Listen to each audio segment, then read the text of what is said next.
Hey guys, welcome to another exciting episode of Scoops at Sorcery. I say exciting because we're going to talk about the most exciting thing I can think of, which is literally pictures.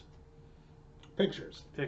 Yeah. But let's get to that in a minute, because introductions are in order. First of all, I am Mr. Thursday Night, the father of runes, Sean. With me as always. I'm Joe. I'm just here. Joe's here. Joe is still reeling from the shock of AEW signing the man, the myth, the legend, Sting. It was I going have to no happen. idea what that is. That's professional wrestling. Oh. Thing. Who are you? My name's Katie, and I am the designer for Scoops at Sorcery, as well as some future art for Greg's Games. And you can also find me at Red Handed Art and Altars, where I'm going to be talking about the thing I do, which is art for Magic and everything in general, really. Yeah. Yeah. We're going to be talking about probably one of the least divisive topics ever in the history of Magic, which is just Magic art. Yeah. I mean, actually, I'm pretty sure Magic art is very decisive at the moment, with all the artists that came out doing things or having things done or having opinions and other things. To my knowledge, Magic art is actually very high on that scale of drama at the moment. Taking the art aside and separating that from, I think, the drama and the attitude and behaviors of some of the artists is very important to enjoying Magic art. Oh, I'm not saying that in a bad. I'm just saying I think every facet of Magic is going to have that portion of that drama and that portion of the art. And I'm not upset with it. I personally enjoy the art of Magic. I personally prefer the old art style of Magic. Well, we're going to get into that, actually. Yeah. Yeah, good. Okay, so we're going to start this conversation off with probably the easiest question. Who is the best Magic artist? Diana Hill, right now. Joe, who's the best? Seth McKinnon, it's the only name I know. Wow, that's sad. I'm going to go with hashtag Rebecca Gay Pride. Watercolors, Gay Pride, gotta love Rebecca. Katie, come on, who is it? Well, all right. So right now I have Gilderbairn on the table. So Nils Hom's up there. Nils Hom's Holm, great. I do like his I style. think Seb takes a lot of inspiration from him personally. So you know, it's he's really. a cool guy too. I gotta say, it's really interesting to see what some of these artists actually look like too. I saw Seb McKinnon put out a long Twitter thread talking about the secret layer that he did, and at one point he holds up the painting for Damnation, and I'm like, oh, that is not what I pictured Seb McKinnon looking His like. profile picture's up there too. Is it really? Yeah, because he does like photography and stuff too. I think so. Interesting. Got a picture of him. His Twitter is very active with that stuff as well. He does a lot of art processes too. Like he'll post like him and Rebecca did the playmat collab. Yeah. And he like had like a post about the concept art. And the one that I remember was the Throne of Eldraine, because that was just such a crazy detailed thing that he did. He, I think, was like supposed to be an apple at first. Yeah. And then it became like the castle, and like he just like posted it on Twitter, which is cool. Well, it's nifty too, though, because I think his art really took off in between Throne and now. Yeah, because you'd see like what cards he did beforehand. You're like, oh, Seb did that. That's cool. It's just like weird. I had no idea, because some of them are like minor cards you don't play. So. I mean, I think some of the cards now are just, I mean, truth be told, are minor, but again, they're just being put in a different light because he did them. Yeah. I will say, I think Magic art has evolved a great deal over the last, 25, 26, almost 30 some years now. I mean, look at an old card, just for example, Red Elemental Blast. Yes, the original art for that, just that big red fireball. Big fireball, very basic, very three-dimensional, not three-dimensional. Beautiful art. Three shapes. Very clearly traditional. Yeah, exactly. It's very like, boom, that's it. I mean, you could say the same thing. Camera Guy Tommy's holding up one right now. You can say the same thing for Blue Elemental Blast. Yeah. Same style. Very. Even like Lightning Bolt, like the original one. It's like very like monocolored, palette, and then you have the foreground. I think it's really interesting to see also like the nostalgia. Christopher Rush, the original artist who did Lightning Bolt in the beginning, it is a very simple art piece. Yeah. But people will defend or proclaim loudly that it is some of the best art in Magic. Sure. I think it's very good. But if you hold that up next to, let's say, bringing Seth McKinnon back into the conversation, his Damnation, which is literally just a Hieronymus Bosch painting of this vast open hellscape with throwbacks to the original art for Damnation. It's this incredibly complex piece, and then you have this little dinky blue lightning bolt. Like, it's weird to see where people will draw these battle lines. I mean, that's the evolution, though, of Magic. It is. It is very important evolution. I mean, let's take, for example, again, let's take Basic Island from Unlimited. It's just literally a blob. I believe, islands. let's say Mark Poole. There's a few of them. That's what I'm saying. So they're very basic, very simplistic. And now look at the full art fetches we have, or the full art duels, or any of the these big money cards that are out there that are lands nonetheless, but you can't even count on two hands the amount of colors and splashes and like just little nuances. To say nothing with the advances in digital art, which has really crossed over and brought a lot more interesting depth to some Magic art that you have. Some artists work exclusively in just in digital, which isn't bad. I do prefer like with the Bob Ross lands too, like very hand painted. I like that traditional style. Yes. I'm very much so an old school Magic art connoisseur at that point. I'd much rather go back to like your early '90s, your mid '90s. Your Jasper Muirfords, the Foglios, Chris Rush. I couldn't recollect any of these names again from my childhood, but at the same time, these. But if you hold up the artwork, you could say, "Oh yeah, I know that one." Like Christopher Rush drew Black Lotus. Everyone knows what the original Black Lotus looks like. Those artists and their pieces become iconic. Jasper Muirfords did most of a lot of the original dual lands, didn't he? I know he did Bayou. Yeah, and him and Rob Alexander did, and then Mark Poole, I think, did a couple of them. Poole did a couple. I think he did. Poole, I believe, did Tropical Island. Yeah. I think one of the things when I'm thinking about this, when we're talking about like the difference between Magic art then and now, is also when we think about, when Magic first started, the budget and everything, it was a lot smaller companies. So they're going to these artists, they only have a certain amount of money they might be able to afford to get commissions. I don't remember if this is true or not, but I think that they would have to find art that was for different purposes as well, that weren't used, that they could use for art.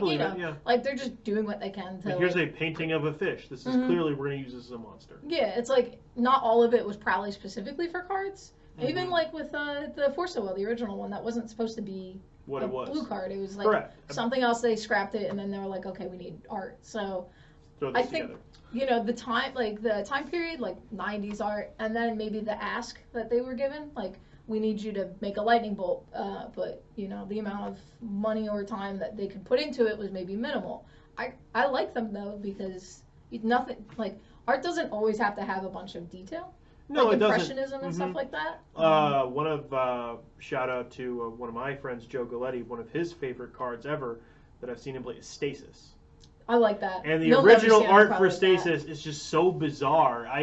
It looks like just a weird, almost like just modern art painting. There's it's like a seesaw and a little dude on it, and just like who knows what the heck is going on in that art? But he loves that art. I think it's great. I mean, it sounds like something you'd see in like the Princeton Art Museum, like the. Well, you have to think too.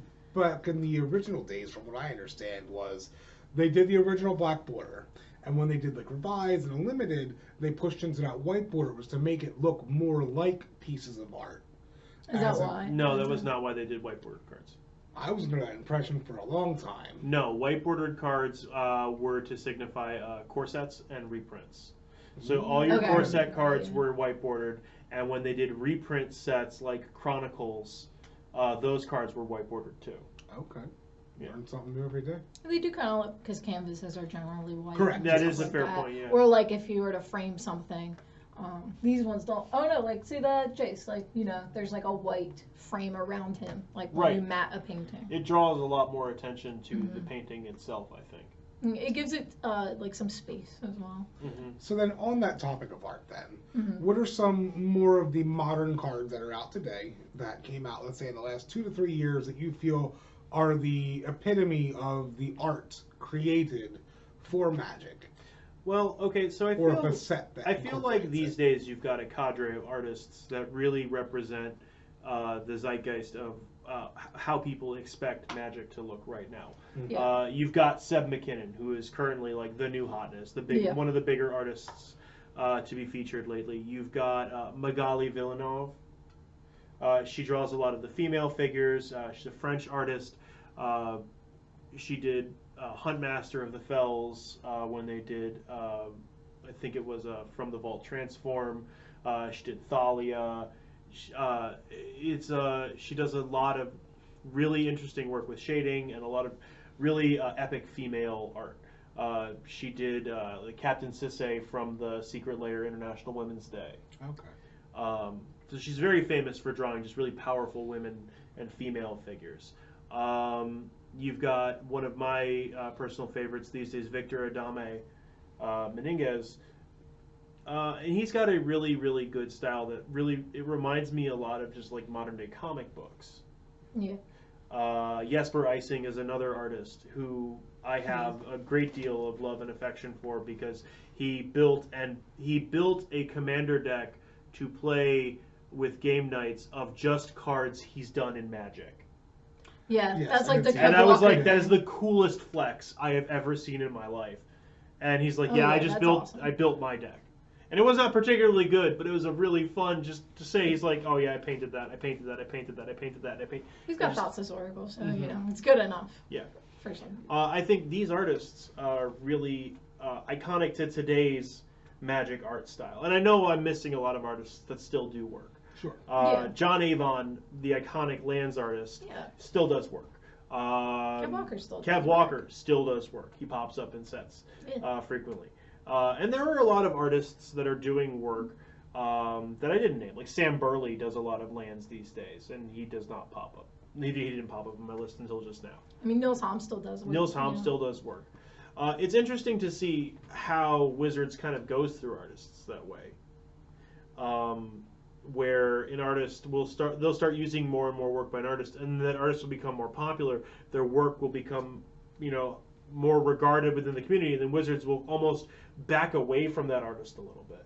I think some of it is that, and then also there are certain styles that artists will have that are better for certain sets than others. That's true. Yeah. So like the new one, Kaldheim, that's like very similar to Throne, I think, because you're getting a lot of the like fantasy things that might come with like Norse mythology and then just fantasy in general. So you might see like a repeat of artists showing up more on certain cards than like they would in different sets. Like I think that's fair. Ikoria is like very like Yeah, comic book I think and stuff Ikoria, like you that. wanted a lot of like big comic book styles. So you saw a lot of Kev Walker art. Yeah, You saw ships. Jesper Eising's, his monsters. You saw Victor Adame's comic book style. Mhm.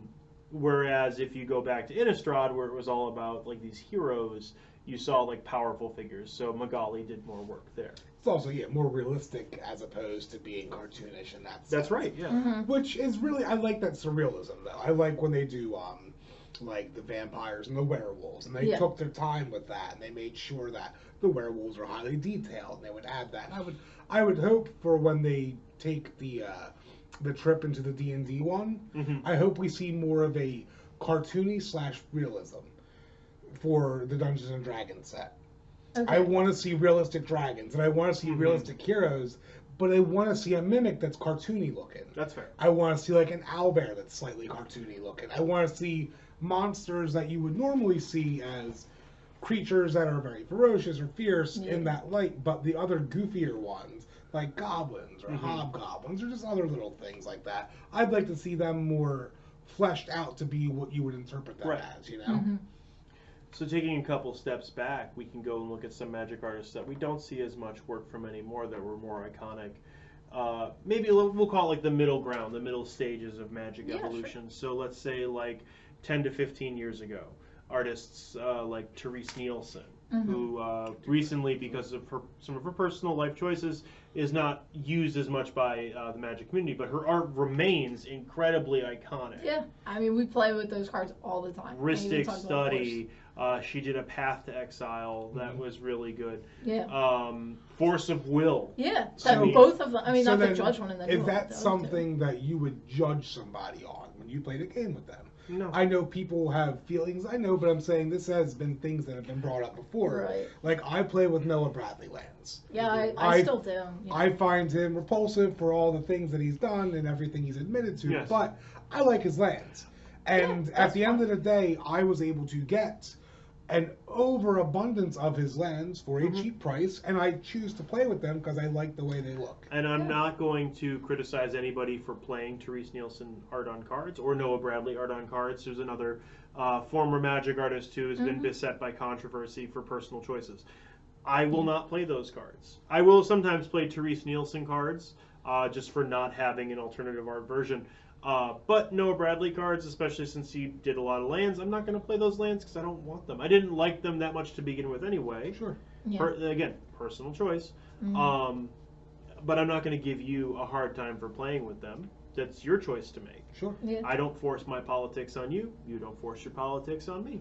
Sure. And I think that's how people should generally behave. You would hope people would feel that way. But anyway, back to the topic at hand. So you've got your middle ground art, your middle-aged Magic artists, your Therese Nielsen. This is when John Avon was more popular. This is when Kev Walker started becoming. And I more know popular. they did a lot of the tours, and I know they still do tours at conventions and things like that to sign things, promote themselves. They're still doing. You get a lot of old artists, older art, like they'll still do new cards, but like Mark Teeden, like he did the new Soul Ring. But and Arcade Post too. But like all of the, when you go to a table, they have like their playmats, they have their tokens, and like Mark Teeden's is like all this stuff that hasn't been printed in forever. But it's like his table have a line, like because people know it and they're like, I play Mana Crypt or Mana Vault, and I want you to sign these cards because they look awesome. So. I know a lot of these artists, especially Arcade Post, has a very prolific web presence where you can order prints, playmats. Tokens is a big thing. Arcade Post does a lot of. He has like a table of tokens. Yeah, he's always got tables of tokens, and you can pay to have stuff sent out and sent back to you and signed at his convenience, of course. He even does tattoo designs, which I thought was weird. You can have him send a tattoo sketch. Like you tell him what you want, and he will draw it, and then you can give it to an artist. That's really neat. Yeah, having an Arcade Post tattoo would be cool. Super commitment. I mean, some people have that level of commitment to artists and their artwork that they like.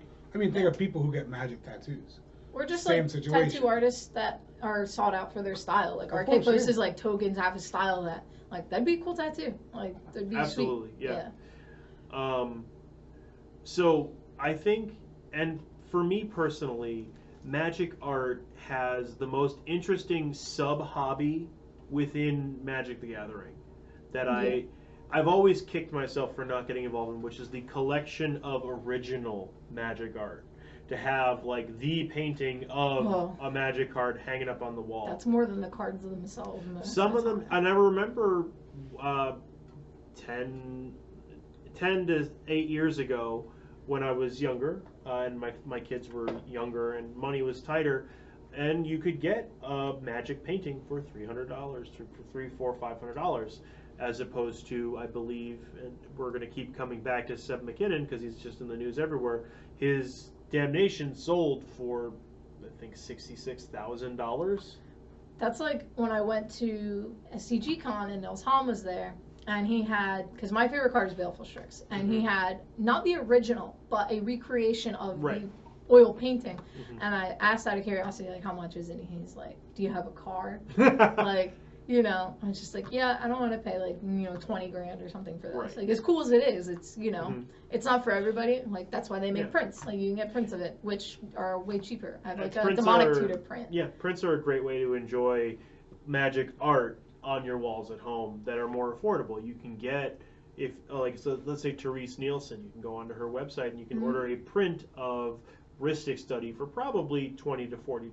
Yeah, or like Rebecca Gay's, why am I saying Bitter Blossom? I almost forgot it. Like, Bitter Blossom, one of her most iconic pieces of art. Yeah. You can just get a print of it for $30, and then you can get a frame for it at Target, put it up on your wall, and it's a great art piece.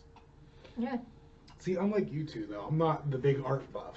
I mean, I like art, I appreciate it, but I don't think I'm the type of guy that's going to hang something up in my living room or shell out that kind of money for something like that. If I had the money for like a print, it'd be cool to get one. Well, like an original. Yeah, but course. The artist prints are really cool.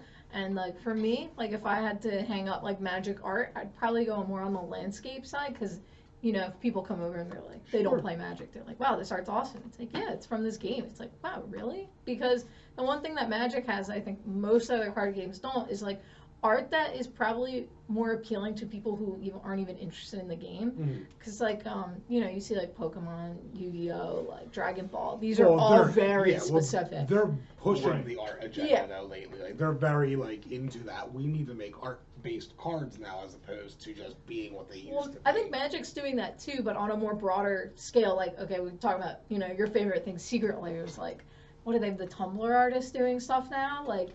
It's like about the art, you know, and Well, I the think broad yeah. scale of what I magic think art they can be. finally found that niche. I think Yeah, I now think that's, in you know, what important. 2020 compared to 99. You know what I mean? Like, Yeah, it wasn't about the art there. exactly. Yeah, back then It wasn't much about art. We just like we need a picture of a goblin throwing a rock. Ironically enough, like, and that's the next question I want to ask. What is your favorite art on a card? Oh, that is a Baleful good question. So Katie's already got Baleful Strix. The textures what's and the yours, colors are John? awesome. Goblin Hero, starter set 99. That dude with the sword? The goblin that's standing with the knife on the tree with the big white border around it and that big red I star have in to the see corner. this one. Oh, it's cool. It's nifty. It's like you don't really think of goblins as heroes, and it's just very good detail. He's very like rich, and he's red, and he's got like a face that's just, he looks like he's ready to do some cool stuff. Yeah. And he's the goblin hero. I mean, look, he's gonna pull it up right now. That's a Camera great guy art. Tommy. That is a good art. It's really cool. I like He's the got a green guy and next to everything. him, like a thief Yeah. and stuff. Like, it's just nifty. It's a Goblins very. have cool art. I agree, but it's just like in I the love Goblin Goblin. Churchin, there's like 16 different arts for it from back in the day. Not really, but like there's like two There or are three. Yeah, four. there's more. There's actually 4. And I literally have all 4 of them at home, and they're just goofy looking. And I That's just cool think because it's you got funny. it for that, yeah, because you enjoy the art, and that's Yeah. cool. I think my favorite art is probably. I know it's a Rebecca Gay card. I want to say it's going to be Priest of Titania. Priest is a good one. I do like Bitter They're all Blossom good, a lot. though. I like Thornwind Fairies a lot. I have a binder at home that's just all of Rebecca Gay's cards. Okay. So I have all the art that I can just, when I feel like looking at just pretty pictures, I'll just open it and flip through and look at it. But yeah, I think it's going to be Priest of Titania. One more too is just Demonic Tutor. Classic Demonic Tutor is just awesome. Classic The Demonic one with the Tutors is- pentagram or the one without the pentagram? I think they all. I They think all the have Doug pentagram. Schuler art, they all have Unholy- the pentagram. Yeah, I think you're Unholy confusing it Strength with was the Unholy only Strength. one that they removed it. Yeah. But like Douglas Schuler, it's funny. I have a friend who has a Demonic Tutor playmat, and she met Douglas Schuler, and he does sketches on him. So I have the Eye of Sauron on mine. Mm-hmm. She has her 2 cats just like peeking over Oh, this that's demon, funny. which is absolutely hilarious because it's the last person you think would have a demon playmat. Yeah. And it's just like everyone can like who you don't think would enjoy it. Yeah, even her cats. Like I think that's so cool, and she's like so stoked to get like her demon with cats up behind it. So then That's so cool. my next question. Do you guys have pet playmats that you like to use that are art specific? I have 2. I'm Yeah. the wrong person. I have 60-something playmats. I in the do house as in well. a box. I think my favorite playmat currently, I liked. They did the anime style planeswalkers for yeah, War yeah. of the Spark, and I have the the waifu Vraska, walkers? the waifu walkers. Yeah, I have the Vraska playmat, which I really like that art. That's a good one. I really for love anime. the anime Liliana, I love done the by the Ashiok. Final Fantasy artist. Mm. That's really good. The Ashiok's good too. I have a bunch of playmats. I'll cycle through them. Yeah. So like I put the Gilderband mat here because I think like the card, you know, I don't get to play it, but I love the art. I love the colors. My Demonic Tutor mat that I talked about, and then I have like a Judge playmat that a friend gave me that has like, and you guys have seen it. It's got like this person with a bear, and then the mountains beyond it have like. It's like a Mount Rushmore of bears, Oh, and I that's think cute, that's really yeah. cool. Yeah, like playmats that like people don't use as often. I like to use. I mean, I had a Judge Promo Demonic Tutor playmat, and I lost it unfortunately. That one was my favorite, I That's a think, bummer. because like that art is also really cool. And I have a friend who has a Demonic Tutor playmat done by Douglas Schuler, but is his own new version of Demonic Oh, Tutor. okay. yeah. Yeah. I've seen that cycle of Yeah, mats. it's like swirling around like the books and everything. Yeah, it's really cool. It's really interesting to see, and I've followed this trend on Facebook where a lot of artists are embracing the Magic community more, and they're offering signing services through their agents. Yeah. I mean, they might as, it's free money. It's not free money because they still have to do they still have to take the time out of their schedule to sit down and sign hundreds and thousands Yeah, of cards. Yeah, I mean, Pile up. if you're signing hundreds and But- thousands of cards at $20 a card, Well, they're I not don't doing think it. they do that It's that not much. $20 a card. It's if I remember correctly from the last time I got involved in one of these signings, I had contacted one of the artist agents. And he said, "This is the signing schedule. You need to ship me the cards by this." It's like $3 or $4 a card. Yeah, I think sometimes it's understand. free. I think Peter I'm talking Morbuck at at a one con. point did it for free. do people usually, like, I don't know, they It charge varies. It is customary. pictures at So cons. it is customary It depends. to tip the artist, and sometimes there will be just be a fee, and the artist will say it's $2 to $3 per card, just then for they'll a do simple the- signature or The for shadow a shadow one, signature. Those are yeah. pretty. I love having my legendary creatures signed for my collection. Mm-hmm. So a lot of times before COVID, when friends would go to conventions, they'd say, "Do you want us to get the cards signed for you?" And I would look up the artists that would be there, and I would send along the cards with my friend and say, just send me a screenshot of whatever their fees are, and I will literally PayPal you the fees to get the cards signed. Sure. Yep, that's like whenever event would come up, the first thing I do is go, what artists are going to be there? Yeah. Which I want to like shout out one way to talk about Steve Argyle, because he has like some of the craziest signatures. There's a Liliana with the rainbow signatures. I love Steve Argyle's signature. I do. Some of them have like very satisfying signatures. I will say, and I've always had this weird criticism for one of the best Magic artists from several years ago, Eric Deschamps. Mm-hmm. Deschamps, yeah. He is a phenomenal artist with a terrible doctor-style signature. Some of them, need to rework their signature, for sure. And it's just, I remember my friend had a foil of a Planeswalker, and it was at the time like a $100 card, and he went and had Eric Deschamps sign it, and then it was just, and then he just looked at it like, I really feel like I've just vandalized this card for like not a particularly nice signature. I had like one artist like sign in between like the rows of a text Ooh. in the text box, but it looked a little cramped. So I was like, you could have just like broke. Like I know what the card does, but it wasn't gold, so at least it looked cool. But I will say Therese Nielsen has a gorgeous signature. I think she has one of my favorites. Any of the wispy ones or anyone that goes vertical on the card, I like those. I know Kev Walker signs his diagonally. Yes, there's another really artist that does that, and I can't remember who it is. He does Silas Wren, and another partner, because I know someone that got them signed, and I'll have to look that up, but like, it's like very like angular, and then there's a lot of like swirls and just like straight lines. It just looks like it adds to the art, and I think that's cool. Richard King Ferguson.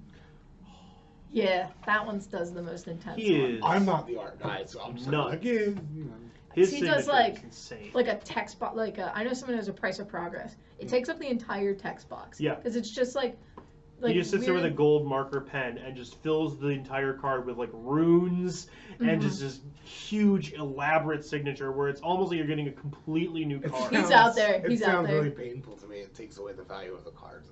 And I mean, if you're getting your cards signed, you're already taking. It's like at this point, like if you know what his signature looks like and you see that, it's like. Well, I guess it's hard to fake, so people can't really fake the signature. And so someone has a Solkanar, and they have it on the border of the card. Yeah. So it's just like a embellish on it. I'm not saying it's wrong. I mean, No, I'm just weird. I'm the weird magic guy. I hate the proxies and I hate the altars. And do you like signatures or? I don't really care. I'm not like it takes the value away from the card. I know people who don't want to play with signatures. See, I'm weird though. I cycle through stuff so quickly. Like everything in my collection. I mean, it makes sense. You don't seem to have a lot of sentimental attachment. To I don't want to. I can't. I can't do that. I don't know. It's a trading card. At the end of the day, if I'm going to die, I want you to sell my cards and make the money off them. I guess that's fair. I don't need somebody sitting around like, this card was the most important card in Magic. It's like, I don't care. Sell it. Get rid of it. Make some free money off of it. It's a trading card. It's 10 cents a piece of cardboard some turd's willing to pay $20,000 for. I'll make free money. I I get sentimental. I do too. Not I have a sentimental attachment to cards. I have a sentimental attachment to decks. Dude, have your sentimental, emotional things to inanimate objects. And I'm going to stick to real people and real feelings like an adult. Joe's going to go home and cuddle his dog. Yeah. Yeah, that's my dog. I like my dog. She gives me comfort, and she's fun. And she's not a piece of cardboard that costs 10 cents that's worth $20,000. She'll probably eat your cardboard, actually. I don't care. Sucks to suck. Well, I mean, some people do get a lot of pleasure and enjoyment from looking at it on their wall. The community know that I am not that person. So make sure to blow Joe up in the comments for criticizing you for enjoying this. I do. If you want to waste money... Blow him up in the comments. If you want to waste money and defile all your cards with pretty little signatures, go for it. Because I'm not going to do that. So we're going to get back to talking about magic art, though. Yeah, we could do that. So we've talked about where magic art came from. It was a very simplistic, a lot of times just very functional. We need a goblin with a sword. Correct. As opposed to where it began to evolve into... We're in the early 2000s at this point. Let's talk like mid 2000s. Yeah, where it starts to become. It's more in depth. It becomes more in depth. Yeah. But then going forward to that to now, where we get Seb McKinnon throwing back to like classical. No, of course. I mean, what set do you think was the big turning point? You know what I mean? I feel like original Ravnica. No, of course, original Ravnica is that has always one of my going favorite art. Yeah. I'm gonna go ahead and say it was Lorwyn. I'm gonna say it was Lorwyn Kamigawa. was where we got to. Kamigawa too. Kamigawa had a lot of good art. There's they really pushed that envelope for Kamigawa. The colors, like when you played a green card, you knew it was a green card. Mm-hmm. It had those spirit reflections, the trees, like the bells. It had small details. No, of course. Yeah. I think that's I think one of those. It started there and they pushed into it. Yeah, I think that there's like a lot of sets that I think it's hard to think of the one that started it because I think a lot of them will bounce off each other. You know, sure. like Innistrad is like one that people really like for the cards, but also the art of like original Innistrad is like amazing. Yes. I mean, anything that pushed cityscapes, like you said with Ravnica. Like Ravnica was intensely. the definition of cityscapes. I just think of like the Golgari cards in Ravnica because those have the most textures and everything, and like they're really like the original Shocklands are insane. The Ravnica art was really unique in that you had the entire plane as one massive city, but how can we make it look different? So how can we tell the Golgari part of the city does look different from the Gruul part of the city versus the Azorius part of the city? And they managed to capture that in the art of the buildings around you. The Azorius buildings were, Italian white marble, fountains, and just vaulted columns. Whereas Golgari, everything was covered in like ivy and dead leaves, and it felt very underground.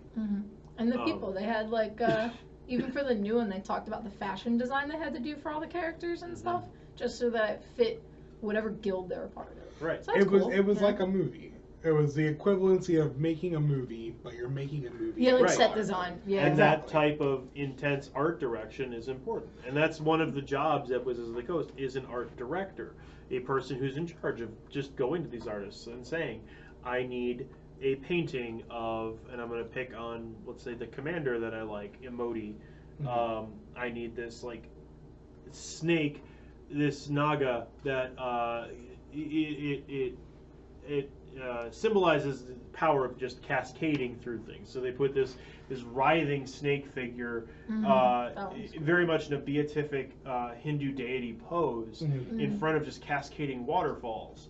And when you look at that card on that art, you think, okay, it brings this cascading thing to mind, because that's what the deck does. I'm going to cascade through my deck, and it's just going to keep flowing. The deck's going to flow like water. I think on that statement, though, I think the legendary creatures are getting a much better treatment when it comes to them being in their element. You know what I mean? An example would be Breaches, the legendary monkey pirate. He's a goblin. I'm sorry, a goblin. But yeah. Okay, either way. He is on a ship and he's going crazy. You know what I mean? Like things like that. Or the rock thrower. Toga, yeah. Yeah, like with the rocks. Like, you know what I mean? Like, I think they've incorporated the creatures perfectly to what their essence is and what their representation is. I think that also has to do with them being named. So when you give something a name, they have character, it's a lot easier to figure out what they are and how to design them instead of make soldier token. It's just unnamed, uncharacteristic. It's a very specific soldier that does a very specific thing that is more important. Yeah. So you get soldier token versus Thalia. Sure. Thalia is important. Soldier token is soldier token, but Thalia is Thalia. And Thalia does things. Yeah. So Thalia has to represent something. Now, what about keywords? Do you think keywords impact art as well?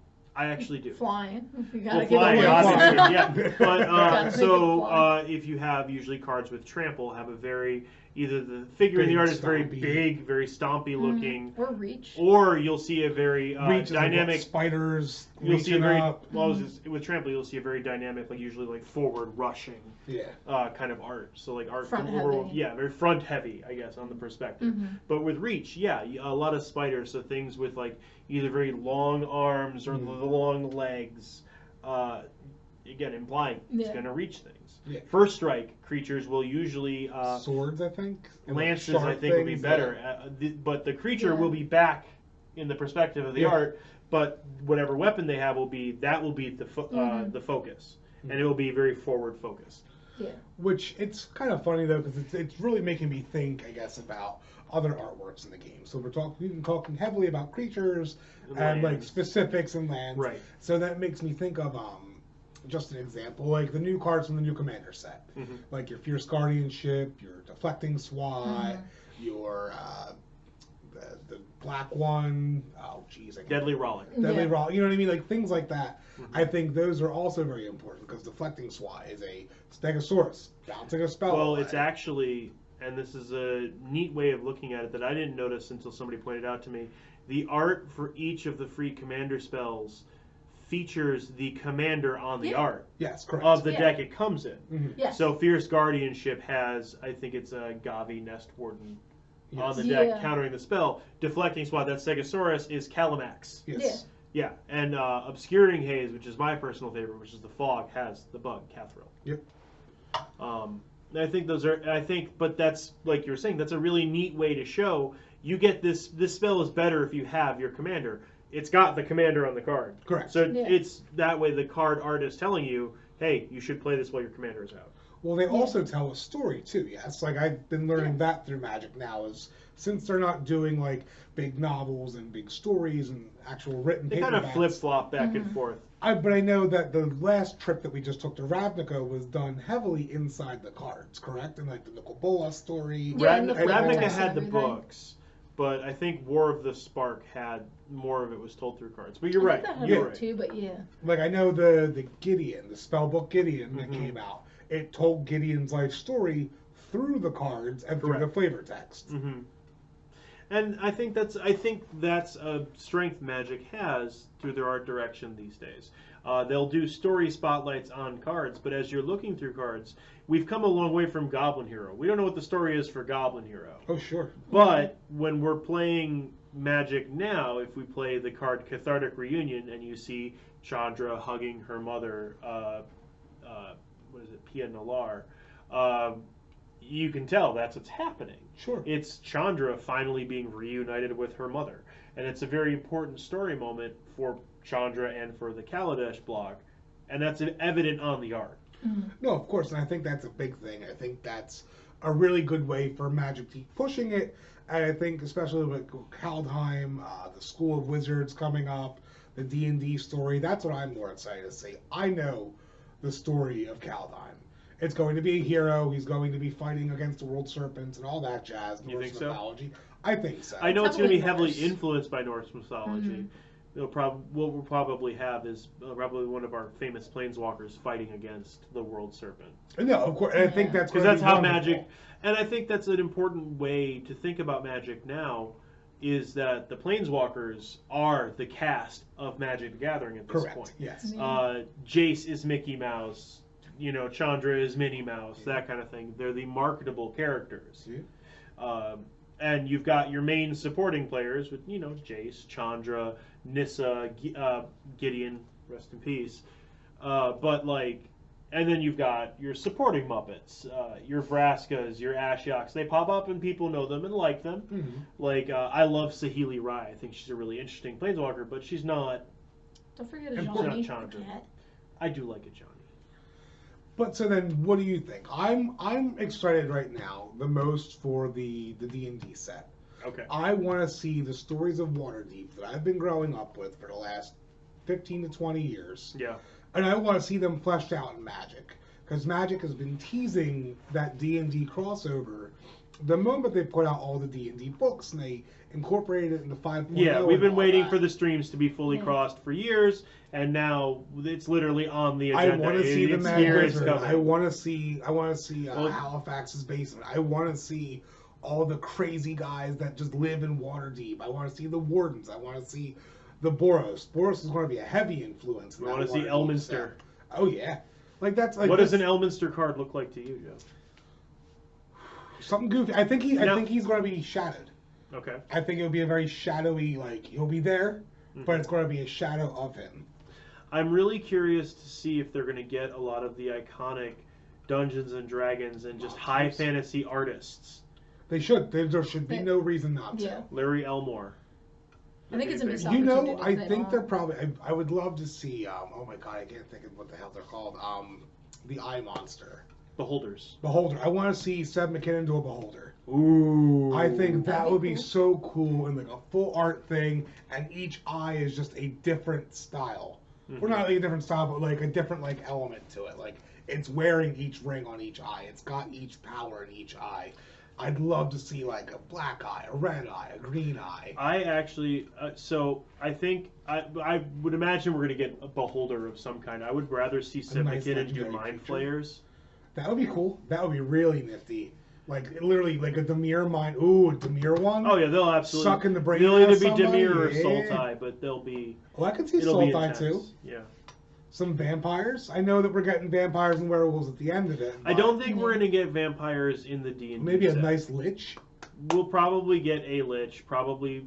We're definitely gonna see a lot of the iconic D&D monsters that we have not seen yet. Ooh, a nice So we're going to see legendary mind orc, flayers, we're going to see beholders, bugbears. orcs, bugbears, that kind of thing. But not to get too sidetracked, because again, No. I am very Well, excited for Kaladesh. This brings me For to lore for this that. brings me to Call what them. I want to discuss that I've been trying to get. I've been trying to get us to this point.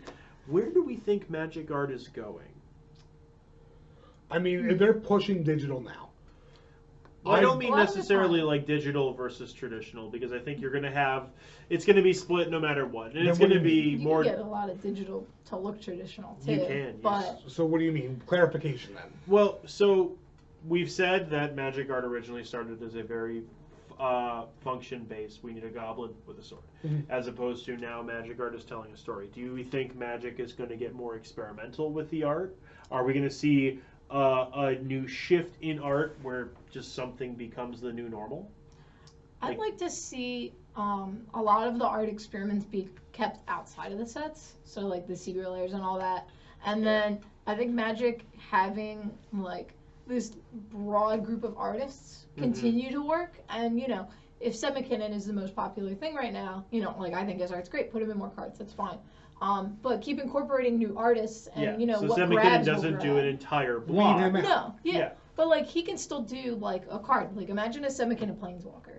You know, like that would be cool. But I think Seb McKinnon could have done a really good Ashiok. I think Ashiok's, I would have been all over that because Ashiok's my favorite. Ashiok's aesthetic lends itself to Seb's art style. Yeah, they look so cool. So like, I just want Say a cooler Garrick. Ashiok or Garrick. I think Garrick would look cool, like the black and green Garrick that we I just think got. Garrick. I think for characters like Garrick, who are these big, overly muscled, just massive dudes, I think you need like Kev. I think that's a Kev Walker piece. It'd be, Yeah. it'd be I a think- cool Or maybe experiment Nebraska. outside of the set. I think. Nebraska's would be See, cool. but I think Seb McKinnon. I think black and I think green. I could see blue too I because a could lot of see his art Seb flows McKinnon into doing a lot different of- things. I mean, yeah, he just did like the Enchanted Evening. He's got so- range. He and did I think that a lot cave of these drawing artists thing, too, which have was an so impressive cool. range. Like the mythos of Nethroi and all the like Yeah, the cave paintings. The cave painting Mhm. styles. I would love to see you pick a character. Like I'm just going to keep going to Vraska because I love her so much. And you have all these artists just do their take. And I would love to just line them all Yeah, up on a that'd be piece of cool. paper or on a. Well, see that Panel. I think that would be a good secret lair or a good spell book or something like Yeah, that. things that are like Let artists supplemental sets. do just the same products. thing. I will say. Give me a play set of 4 different artists of 1 planeswalker. I Or like heard. the lightning bolt. Yeah. The four I different heard a lightning bolts. rumor that the next big secret layer drop coming, one of them is going to be new art from the Foglios. They had that really. So they had in the original days of Magic Art, they did that really just wacky cartoon style. Bird Maiden was one card they did. They believe did a Goblin Surgeon. I'm trying to think of just some other famous cards they did. They did so many just weird cards. They did a Goblin King, Yeah. where it's just him sitting on a throne the all fat goofy with that one. big Yeah, old yeah, yeah. smile. I and love everything. that. Yeah, I used that. I painted that on a deck box at one point for Nice. someone's Grenzo deck. yeah. But they had in those early days when Magic Art was super functional, they had a really intensely unique flavor where you saw the card, you instantly knew they did it. Sure. Mhm. And they're bringing that back now into a secret layer. I And just think keeping that- it broad is awesome. I mean, I agree. I Have think it all, that honestly. you're going to get more story-based things. I think so. As we were saying before, like the Goblin Hero and things like that. I think we're going to see more cards like that Mhm. in our supplementary sets, where it's just, dude, a little bit of background, that's it. They think in our regular cards in each set, like Call of Time and everything else, it's going to be a more story-oriented picture. I think they're going to have the artists do like this, like us sitting here. They could easily paint a picture of us and turn it into a card with such intimacy and detail that you're Paint not me going like one of your French girls. Sure, and I think that's the story you're going to get. I think each card is going to tell that story. I think each card is going to portray that message regardless of what that message is. You know what I mean? Whether it be a Thor-type character fighting the World Serpent in the next set, or whether it be the Harry Potter-type character in the Wizard world fighting a Voldemort character. You know what I mean? I think that's what you're going to get out of it. Okay. I think the story is going to be written into the cards. And then Even more so than it already is. Exactly. I think they're going to keep pushing that agenda, and then supplementary sets are just going to be, I am who I am, and this is everything I am. Okay. Yeah, So that's a hot take. I'll take it. Yeah, I think sets will have like the story. I'd like to see more different artists with their take on the set, but still telling a story, because I know they're given like, you know, an idea of what they're supposed to do, guidelines and things like that. So say with Call Time, we can have Seb McKinnon, Kev Walker, Nils Hamm, and whoever else do, you know, cards. But as long as it, you know, they don't have to all look the same. But, you know, it'd just be cool to still see a variety. Because, you know, Pokemon, it's one style. Yeah. Magic is like every style. Every artist has their own thing. Well, Pokemon just keeps doing, like, they had a style, and what was their, back in the 90s, Pokemon was very, like, it was either a hand-drawn picture or somebody 3D printed something out. Oh, and, yeah, the clay ones. Yeah, like they and they were those just are like special, I think. I don't know. not even. I'm talking like original set, like Yeah. Staryu from the original set of Pokemon. It looked like a computer-generated image just blopped on a card. I think I have that. At But home. Fat Pikachu was hand-drawn. Like, you know what I mean? You can tell that difference in the cards, and I think that's nifty. Also, if Seb McKinn did do something in the next set, he would be able to do a lot of Hell stuff, because Hell's the place in there. Because it's the 7th. See, that's the other thing, is they could do a different artist for each universe inside Call Time. So you think if they do, like, essentially the 9 realms Yeah. of Norse mythology, they'll do, okay, I can see it. You see what I'm saying? Almost like Yeah. how they did with the guilds, and each guild had its own Exactly, aesthetic. and everybody, like, Rakdos. I think that Yeah, would that be would really be fun. very, different. like, red like and that, black and gestures, and, like, it's a certain... Everything's on fire or sharp or bloody or rusty. you know what I mean? And you Yeah. could do that for Hell. And then Midgard. Baroque. Midgard could be like your Sahili type stuff, because that's all they are. They're very mechanically inclined. They're very metal. They're very new. They're very shiny. Well, I mean, we're just speculating on what the plane's going to look like. We're going to... But No, wait and see. It's more... I believe this is truth. Okay. I am treating this set for what it truly is, and that's a Norse mythology set. Like, you're going to see a lot of blues. You're going to see a lot of, like, icy colors. Oh, yeah. For We're on a Frost snow Time. plane. Well, there's the whole plane of, like, the giants and the frost giants and all those guys. Like, I think that's going to be one. I don't know. I'm just super excited. I've been waiting for this for a minute. Like Norse. I mean, I set, think I feel like a please. lot of people have been waiting for a Norse. I've been set. asking. I've asked for Norse mythology 2 years ago, because Me then when too. I heard people going back to Ravnica, I was like, nope, give me Norse mythology, because there's so much more there to do.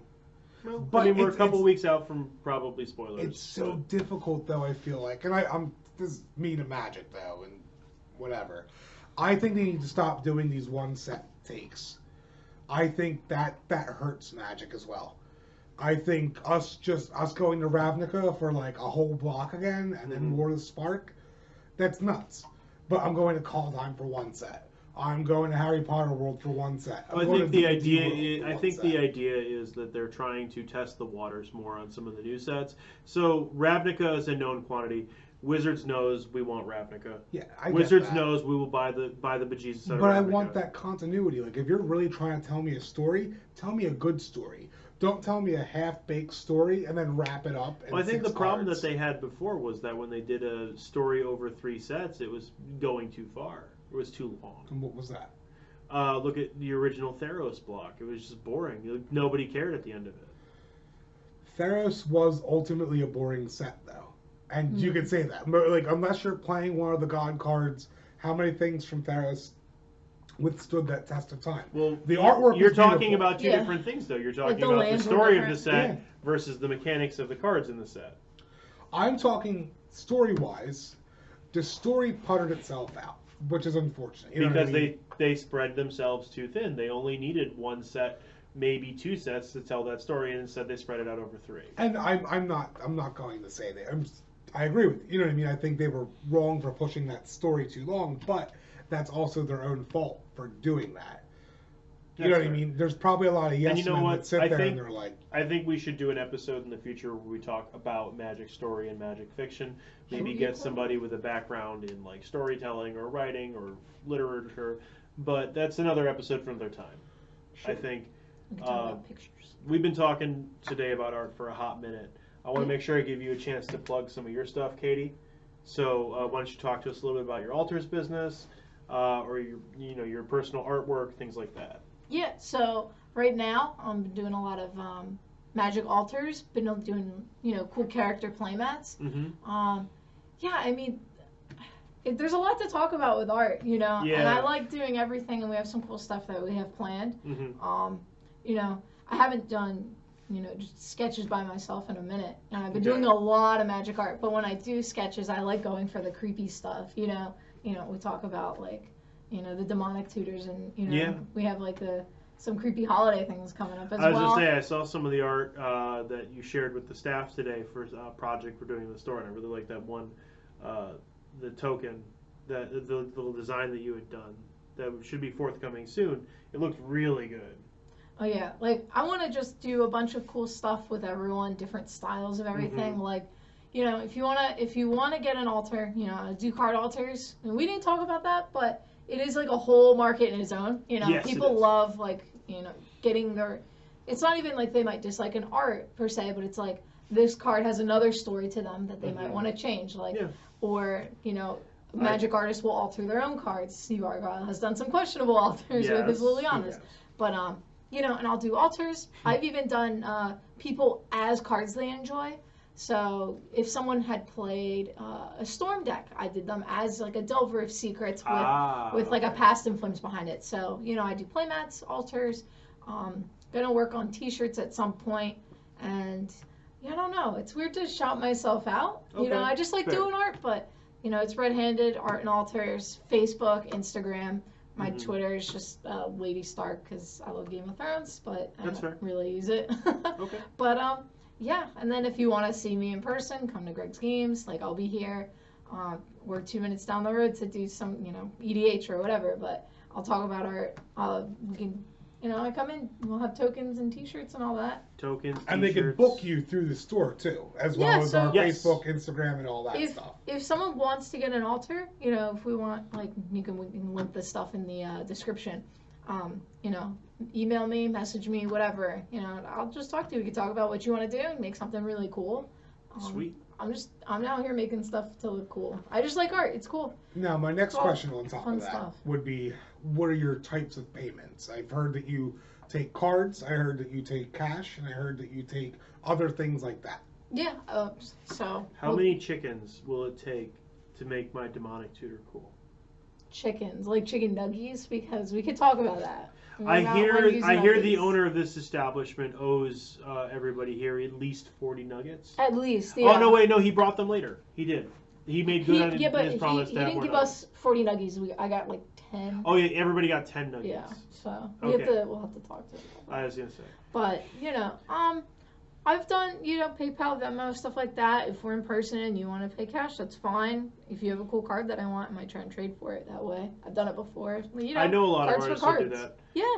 Like, there's a lot of cool cards that I play with. I'll be like, how'd you get that? Be like, I painted for it, I remember once I was at a convention and I was hanging out with Victor Adame at his booth, and I wanted an altar done, and he traded cards for an altar on a card, right there. Yeah, I'll do that too. Yeah, if there's a card I want, it's, the card's worth money anyway, and if there was a reason I was going to take the money and go buy the card, might as well at that point, right? Or it's just a cool thing, like, where'd you get that card? Oh, I did like a demonic tutor, Where'd you get those chicken nuggets? Where'd you get the next 40 pounds? Like, I'm even after the chicken nuggets I did for Sean's demonic tutor. I feel like we need treasure tokens that are just chicken nuggets now. Golden nuggets? There you go. Wait a second. Okay. All right. See, this is what happens. We'll come up with ideas. We have ideas for cards and altars, and it's crazy. And if you have any ideas that you want to see Greg do, because he's on the art train right now. He is. I want to get a little bowl. We're gonna get a bowl, put it in the front of the store, and just write your suggestions down. I mean, we have a suggestion box on the wall already. We need an art suggestion box because it's gonna be filling. Oh, We're gonna fair. get Okay. and I want to do things like for the people that really enjoy like a card for the art or for what it does. It's sentimental to them, maybe not to Joe, but to us. You know, we'll do cool like tokens for that or playmats for that. And if you embody a certain archetype, you know, like putting that into art to make it mean even more, be more personal for someone, like I like that. That's like the coolest thing for me. And I think that touches on the purpose of art is supposed to make you feel something. And I think that's where magic art really shines, is it makes most people feel something. Or they just like it. Yeah. But if you play a card and you like what it looks like, that's good enough, you know? Yeah. If you think it's cool. I'm not going to tell somebody to not do something if they don't want to. That's fair. Yeah. Who the heck am I? Yeah. You're Joe. It's true. Well, Oh, sidebar, we do have, Katie has it, our giveaway I do. Yes. for I've been our holding it this first entire time. 200 subscribers Yes. at our Facebook. We also have somebody in our YouTube chat. I messaged you earlier tonight. You are going to win a copy of Magic Online's all the Walking Dead characters. just all for the cards. Magic I think it's just for Magic Online. It's just the digital Correct. content with the Magic Walking Dead secret lair. Yes, sir. And we will be getting to you as soon as you can. Just email us as soon as you can. Holler at Joe in the comments or via just yell private at him. message. But anyway, who won the Chandra thing? So we got this little Chandra here, and it's signed by all of us already, but the one signature that is the winner is Steve Giannino. Congrats, Steve. Steve, I you hope get you a play red. signature I spellbook hope you play Chandra. red. Signed Please by the play red. entire crew here. I'm down there at the I put bottom. a smiley face for you, too. There's Katie. Mhm. Joe is... Where's Joe? Tom. Joe's Joe right there. There's camera guy Tommy. Yeah, Jake's not here, but that's okay. Director You don't want Jake. Jake to Director Jake did not sign it because we signed it when he left. And you get like all these cool red cards. Chandra, what were we talking about? Red Elemental Blast? We don't have that, but we have Pyroblast. But One if of there them is a foil? foil, you'll get one of those foil. Yeah. Oh, One of those I cards hope is it's the foil. Pyroblast because that's the one that's like the best one to get or whatever. Yeah, Farted also, Green, yeah. today is a big day Okay. because that Commander Collection Green came out. Commander Collection Green actually comes out tomorrow. Well, today But is everybody- tomorrow. Yeah, yeah. correct. At this point, it's Friday, probably December tomorrow, 4th. so it's today. Yeah, so to whatever today is. Probably. Today's Friday, so it's now. Fair. I mean, And this that's won't get cool. uploaded. That's till another Friday. set where we talk about colors and themes. Like, Yeah. they're like green. We could like, I think honestly everything go green. on for another hour, and I don't think we want to, because we're all very tired.